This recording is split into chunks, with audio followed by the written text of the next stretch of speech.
नमस्कार, मैं रेखा शर्मा। कक्षा 7 बसंत भाग 2 पाठ 7 पापा खो गए।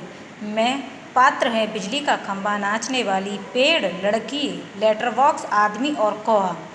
इसमें कुछ निर्जीव चीज़ें बोलती हुई दर्शाई गई हैं जो एक छोटी सी बच्ची की चिंता करती हैं। कुछ हम आपको पहले बता चुके हैं, अब उससे आगे देखिए। खंभा। और एक दिन जब आंधी पानी में मैं बिल्कुल तुम्हारे ऊपर ही आ पड़ा। पेड़। बाप रे, कैसा था वो आंधी पानी का तूफान। अब्बा। खंभा। तुम खड़े थे इसीलिए मैं कुछ संभल गया। हाँ, तुमने मुझे ऊपर का ऊपर झेल लिया, वह अच्छा हुआ, चाहे तुम खुद काफ़ी जख्मी हो गए। बाद में मेरा गुरूर भी झड़ गया और अपनी दोस्ती हो गई। पेड़। हवा आज भी बहुत है। दोनों चुप। हवा की आवाज़, कुत्ते का भौंकना, पोस्टर पर बनी नाचने वाली औरत टेढ़ी हो जाती है, उसके घुंघरू बजते हैं, वह फिर पहले की तरह स्थिर हो जाती है। लेटर बॉक्स किसी दोहे का एक चरण गुनगुनाता है और रुक जाता है। कौआ पेड़ के पीछे से झांककर, काऊ कौन है जो रात के वक्त इतनी मीठी आवाज़ें लगाकर मेरी नींद खराब करता है, जरा भर चैन नहीं इन्हें। Letter box. मीठी आवाज़ में नहीं गाएं तो क्या इस कौए जैसी कर्कश काँव काँव करें, कहता है जरा भर भी चैन नहीं। पेट में हाथ डालकर एक पत्र निकालता है, धीरे से जीभ को लगाकर खोलता है, उसमें से कागज़ निकालकर रोशनी में पढ़ने लगता है। यह किसकी चिट्ठी आकर पड़ी है? हेडमास्टर। ठीक है, ठीक। क्या कहता है? श्रीमान श्रीयुत गोविंद राय जी। ओम ओम, आपका लड़का परीक्षित पढ़ाई में काफ़ी कमज़ोर है। क्लास में उसका ध्यान पढ़ाई में बिल्कुल नहीं रहता।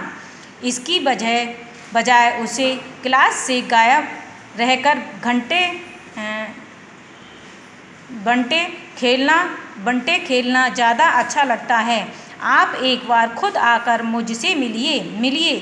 परीक्षित के पापा हेडमास्टर से मिल भी लेंगे तो क्या हो जाएगा? स्कूल में बच्चे पढ़े नहीं, क्लास से गायब रहकर बंटे खेलते रहें, इसका क्या मतलब? फीस के पैसे क्या फोकट में आते हैं? सभी पापा लोग ऑफिस में इतना काम करते हैं, तब कहीं जाकर मिलते हैं पैसे। उन्हें ये बच्चे फोकट में समझें, आखिर क्यों? 6 मुझे हेडमास्टर होना चाहिए था। इस परीक्षित के होश तब में अच्छी तरह ठिकाने लगा था। वह पत्र रखकर दूसरा निकालता है। यह किसका है? खंभा। क्यों लालताऊ, आज किसी के पत्र, किस के पत्र चोरी चोरी पढ़ते रहे? लेटर बॉक्स आश्चर्य से। चोरी किस लिए? सभी चिट्ठियाँ मेरे ही तो कब्जे में होती हैं, अच्छी तरह रोज पढ़ता हूँ। पेड़।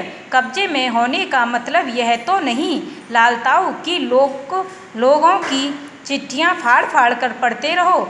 पोस्ट मास्टर को पता चल गया तो? लेटर बॉक्स चलता है, पता तो चल जाने दो, मेरी तरह यहाँ रात दिन बैठकर दिखाए तब पता चले।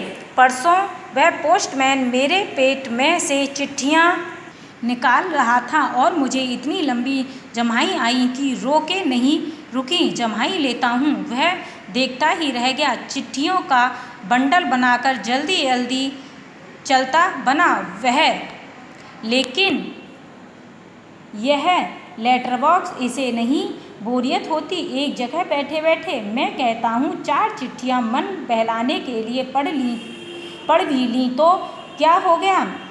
पेड़। लेकिन चिट्ठी जिसे लिखी गई हो लालताऊ, उसे ही पढ़नी चाहिए, वह प्राइवेट होती हैं। प्राइवेट। Letter box. मैं कहाँ किसी की चिट्ठी पास रख लेता हूँ, जिसकी होती है उसे मिल ही जाती है। किसी की गुप्त बातें मैं कब बाहर निकलने देता हूँ, वह मुझ तक ही रहती हैं, इसीलिए तो मुझे अपना बहुत महत्व लगता है। पेड़। कोई आ रहा लगता है, सब चुप हो जाते हैं। पोस्टर पर बनी नाचने वाली एक संतुलन फिर से बिगड़ता है, फिर पहले की तरह स्थिर और स्तंभ हो जाती है। तेज हवा की भनभनाहट। भिखारी जैसा एक आदमी आता है, उसके कंधे पर सोई हुई एक लड़की है। आदमी: मैं बच्चे उठाने वाला हूँ, दूसरा कोई काम करने की मेरी इच्छा नहीं होती। अभी थोड़ी देर पहले एक घर से यह लड़की उठाई है मैंने। गहरी नींद सो रही थी, अब तक उठी नहीं, उठेगी भी नहीं। मैंने इसे थोड़ी बेहोशी की दवा जो दी है, अब मुझे लगी है भूख। दिन भर कुछ खाने का वक्त ही नहीं मिला, पेट में जैसे चूहे दौड़ रहे हों। तो ऐसा किया जाए, इसे यहीं लेटाकर अपने जरा कुछ खाने की तलाश करें, देखें कुछ मिल जाए तो। इतनी रात गए यहाँ इस वक्त, क्या अब किसी का आना मुमकिन नहीं? पेड़ की ओट में लड़की को डाल देता है, उस पर अपना कोट फैला देता है और इधर उधर जरा चौकस होकर देखता है, फिर एक एक कदम सावधानी से रखता हुआ निकल जाता है। खंबा: पेड़ से पेड़: राजा, दाल में कुछ काला नजर आता है। पेड़: वह जरूर बहुत बुरा आदमी है कोई, और यह लड़की तो छोटी सी है। लेटर बॉक्स: वह उसे कहीं से उठाकर लाया है, मैंने सुना है। पेड़ कौए को जगाते हुए: ए कौए, जागना, जाग। कौआ: दिन हो गया। पेड़: नहीं, दिन नहीं हुआ, पर एक दुष्ट आदमी एक छोटी सी लड़की को कहीं से उठाकर ले आया है। चुप, वो आदमी इस वक्त यहाँ नहीं है, वो लड़की उठ जाएगी तो चिल्लाएगी। कौआ आलस से उठते हुए आँखों पर एक चुल्लू पानी डालकर अभी आया जाता है। अब इससे आगे नेक्स्ट वीडियो में हम आपको फिर बताएंगे, तब तक के लिए नमस्कार।